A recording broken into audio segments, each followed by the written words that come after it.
नमस्कार, निकोबार टाइम्स में आपका स्वागत है। डीब्रेड के बच्चे पिछले काफ़ी दिनों से प्रोटेस्ट कर रहे हैं। आज भी ये बच्चे अपने कॉलेज के गेट के सामने सुबह से प्रोटेस्ट कर रहे थे। अचानक दोपहर के बाद इन बच्चों ने डिसाइड किया कि ये राजनिवास जाना चाहते हैं और वहाँ पर प्रोटेस्ट करना चाहते हैं। साथ ही साथ इनका डिमांड था कि ये एलजी साहब से मिले। जैसे ही ये डॉलीगंज से डेयरी फार्म चौक पहुँचे, डेयरी फार्म चौक में पुलिस ने इनको रोक दिया। वहाँ पर पुलिस ने हैवी बैरिकेडिंग कर रखा था और इन बच्चों को वहीं पर रोकना चाहा, पर ये बच्चे वहाँ पर नहीं रुके।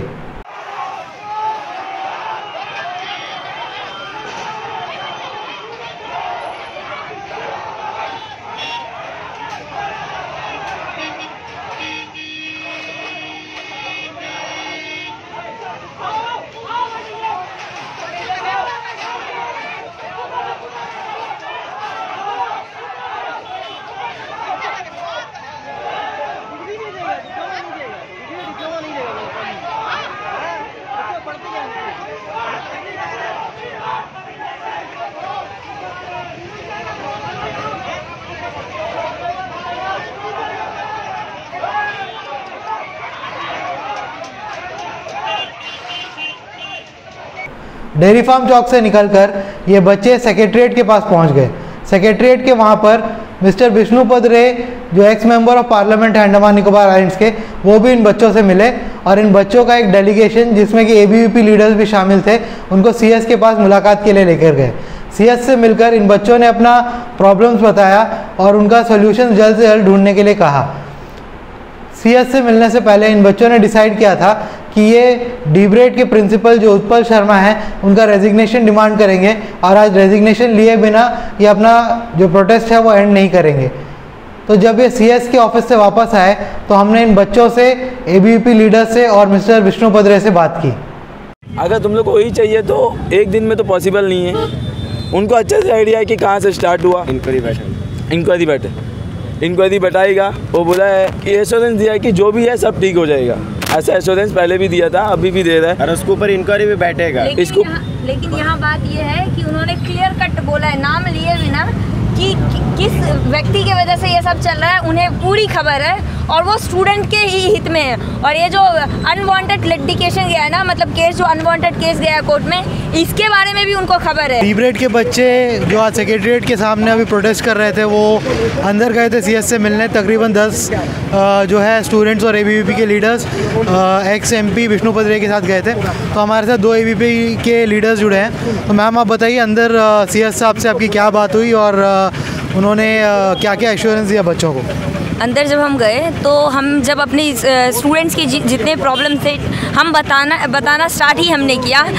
सीएस सर को सारे प्रॉब्लम्स बताए और सारे प्रॉब्लम्स का जो जड़ है वो भी पता है। सर ने इनडायरेक्टली बोला कि किस अनवांटेड लिटिगेशन जिस भी एक व्यक्ति की वजह से हुआ है वो सारी खबर उनको है और वो जल्द से जल्द इंक्वायरी करेंगे और स्टूडेंट्स के बेनिफिट के लिए काम करेंगे। इससे पहले हमने बहुत एडमिनिस्ट्रेशन के बहुत सारे लेवल में लेटर पहुंचाया, मिल के बात किया, लेकिन ऐसा रिस्पांस कहीं से नहीं आया है। तो हमें हमारे सीएस सर से उम्मीद है कि वो स्टूडेंट्स के बेनिफिट के लिए काम करेंगे और उन्होंने बोला जल्द से जल्द वो जो इंडिविजुअल्स के ईगो क्लासेस, ये उन्होंने ये वर्ड यूज़ किया है कि ईगो क्लासेस की वजह से ये प्रॉब्लम्स चल रही है 13 साल से। तो 13 साल से 2002 से ये प्रॉब्लम्स चल रही है, 13 साल से एफिलिएशन का और 2002 से जुरिस्डिक्शन का जो भी मैटर है उसको जड़ से उखाड़ने में थोड़ा समय लगेगा। इंस्टेंट एक्शन कुछ नहीं होगा, लेकिन उन्होंने ये पूरा भरोसा दिया है कि जल्द से जल्द उन पे एक्शंस हो गए और ये एक्शंस और उनके डायरेक्शंस के थ्रू अभी दिख भी रहे हैं जब से नए सीएस सर आए हैं। तो हम और उन्होंने बच्चों को ये भी बोला है कि आप एग्ज़ाम्स लिखिए, अंडरटेकिंग का या जो भी है वो आगे का वो देखते हैं। तो सर, जैसे कि मैम ने बताया, सीएस सर ने बच्चों को से रिक्वेस्ट किया, उनको ये बोला कि एग्ज़ाम्स लिखिए। तो एबीवीपी जो है बच्चों का साथ डे 1 से दे रहा है। तो एबीवीपी का क्या मानना है सर, क्या बच्चों को जाके एग्ज़ाम्स लिखना चाहिए इस तरह की कंडीशन में? देखिए, जैसा हमारा सीएस सर से बात हुआ और सर को हर विषय हमने ब्रीफ किया और सर ने भी बताया क्या क्या इश्यूज़ है। और जैसे हमारे सेक्रेटरी ने कहा था कि उन्होंने इनडायरेक्टली हिंट किया है कि जो भी इस प्रॉब्लम के पीछे उनके खिलाफ़ एक्शन लिया जाएगा।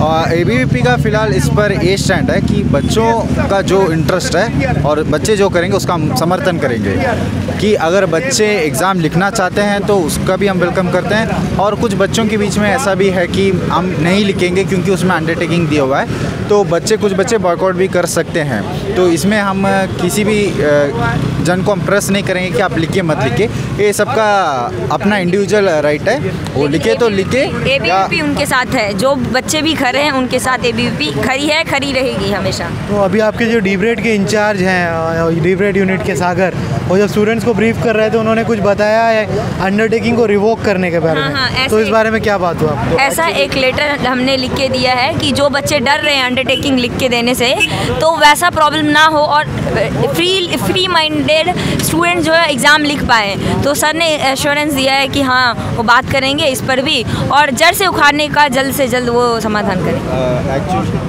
ईयर का एग्ज़ाम था, तो इसके वजह से क्या कुछ बच्चों ने एग्ज़ाम लिखा और कुछ बच्चों ने एग्ज़ाम नहीं लिखा। तो इस विषय को CS सर के सामने रखा गया कि कुछ बच्चे अंडरटेकिंग के शर्त पे एग्ज़ाम लिखना नहीं चाहते थे, तो इस विषय में CS सर ने बताया कि एग्ज़ाम को बॉयकॉट ना करें और लिखे। पर आज कुछ बच्चों ने अराउंड 90 बच्चों में अराउंड 20 to 25 बच्चों ने एग्ज़ाम लिखा और 60 बच्चे ने नहीं लिखा।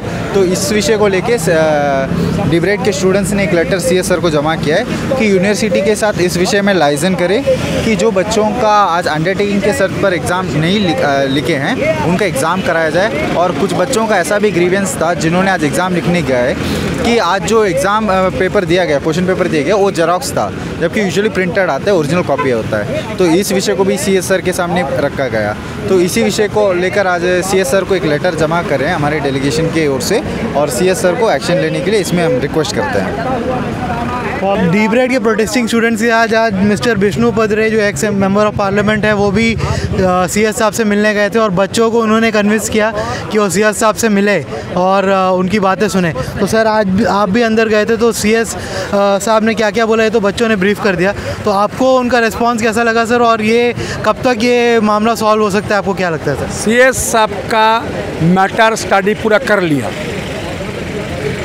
जो स्टेटमेंट वहाँ आया, ये बीमारी कोई बनाया गया, किस व्यक्ति ने बीमारी 13 साल को उन्होंने पूरा डायग्नोसिस कर लिया। डायग्नोसिस करने का बाद में डायग्नोसिस चल भी रहा है, और आज बच्चों से एक नोट मांगा 2-3 पेज को, जो एक नोट तुरंत दे दे, बच्चा दे दे, आज या कल दे दे। एश्योरेंस क्या, कोई बच्चे का फ्यूचर में कोई दाग नहीं लगेगा। कैसा करके जो PR में पीरियड में एग्ज़ाम दे, कुछ शब्दों वहाँ चर्चा हुआ, इनह्यूमन वर्ड किसी ने चर्चा किया। एग्ज़ाम 25 का पिछले 2-3 साल का इनह्यूमन स्टेटमेंट भी आया, और कुछ बात शब्द भी आया। इससे पूरा जो एक साजिश था, जो प्लानिंग था कुछ लोगों का, उसको उजागर उन्होंने करेंगे। और वाइस चांसलर से बात करके जितना इशू माइनर हो बिगो पूरा सॉल्व उन्होंने करेंगे। अरे आज देने बोला उन्होंने। आज सुबह सर आपने भी हमको बताया कि आपने वाइस चांसलर से बात किया था, तो सर उससे भी क्या आपको उनका बात से कैसा रिस्पॉन्स लगा कि क्या हो रहा है? वाइस चांसलर से जब बात मैंने किया, वो मेरे घर में भी आया, खाना खा के भी गया, ये भूल गया था, पूरा चर्चा उनसे हुआ। मैं रिक्वेस्ट किया आप अंडमान आइए एक बार, चीफ सेक्रेटरी से बैठिए, बात सॉल्व करिए। तो उसी बात को मैं फिर वो एग्री किया, हम जरूर आऊँगा। उसका रिजर्वेशन कुछ है, कुछ व्यक्ति के ऊपर में, जिस तरह से उनके साथ बदतमीजी की इन लोगों ने किया, ये नहीं करना चाहिए। अंडमान में 9 संस्था है, JNRM लॉ कॉलेज, वहाँ प्रॉब्लम कुछ नहीं है, ये प्रॉब्लम क्यों है? वो उसके साथ में बहुत बदतमीजी की है, एक कारण भी। आज उसके बाद मैं CS को फ़ोन किया सुबह, बहुत वार्तालाप हुआ। CS साहब आज मीटिंग में चर्चा भी किया, ये XMB साहब हमारा बहुत मदद कर रहा है, इसलिए सॉल्व होगा, सोल्यूशन निकल जाएगा।